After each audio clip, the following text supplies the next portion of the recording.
यांनी सुरू केलेली आणखी एक योजना बंद केल्याची चर्चा सध्या रंगू लागली आहे। मुख्यमंत्री माझी शाळा सुंदर शाळा योजना बंद झाली आहे की काय असा सवाल आता उपस्थित होतोय। कारण नोव्हेंबर महिना उजाडला असला तरीही कुठेही ही योजना राबवली नाहीये। आनंदाचा शिधा योजनेनंतर आणखी एका योजनेवरती टाच बसल्याचं दिसून आलंय।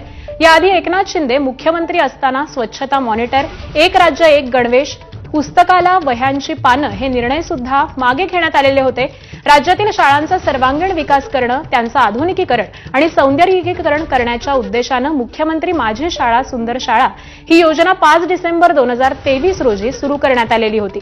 2 टप्प्यांमध्ये ही योजना राज्याच्या कानाकोपऱ्यांपर्यंत पोहोचली। मात्र यंदा या योजनेला अद्याप सुरुवात झाली नसल्यानं चर्चांना आता उधाण आलंय।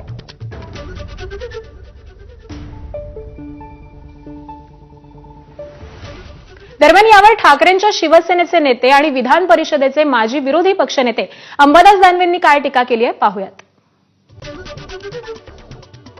अंबादास दानवे यांनी ट्विट केलेलं आहे, सामान्यांना कणभर लाभाची अपेक्षा असलेल्या योजना बंद करून देवेंद्र फडणवीस सरकारनं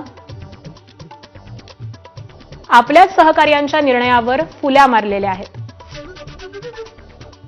आमच्यातून गेलेले कटप्रमुख मात्र यावर शब्द न बोलता महाशक्तीच्या लाडक्या बुलेट ट्रेनची ओढताना आपल्याला दिसतील। शिंदेंच्या या योजना बंद, आनंदाचा शिधा बंद, माझी सुंदर शाळा बंद, त्याबरोबरच रुपयात पीक विमा बंद, स्वच्छता मॉनिटर बंद, 5वी योजना एक राज्य एक गणवेशही बंद, लाडक्या भावाला अप्रेंटिसशिप बंद, योजनादूत योजनाही बंद, मुख्यमंत्री तीर्थदर्शन योजना बंद। योजना बंद करणारे चालू सरकार आहे, निवडणुकांपुरत्या योजनांचा भंपकपणा जनतेपुढे निश्चित मांडू। तर असं हे ट्विट अंबादास दानवे यांनी केलंय। उपमुख्यमंत्री एकनाथ शिंदे यांच्या बालेकिल्ल्यामध्ये म्हणजेच ठाण्यात आज ठाकरे बंधूंची ताकद दिसून येणार आहे।